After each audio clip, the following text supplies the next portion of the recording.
మామిడి పండును కోసి ముక్కలు చేసుకుందాం, గ్రైండ్ చేసుకుందాం. బౌల్లో పాలేసి మరగనిద్దాం. బాగా సగం అయ్యే వరకు మరిగిద్దాం.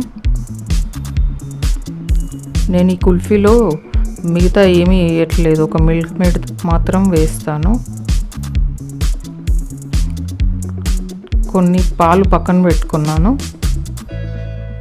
కస్టర్డ్ పౌడర్లో కలుపుతున్నాను. నా దగ్గర పిస్తా ఫ్లేవర్ కస్టర్డ్ పౌడర్ ఉంది, అదే యూస్ చేస్తున్నాను. ఇది కూడా బాగుంటుంది, కలర్ఫుల్గా పిస్తా కలర్లో వస్తుంది.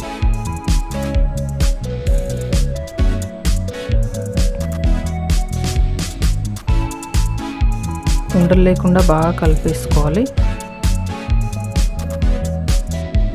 కలిపేసుకొని బౌల్లో పాలు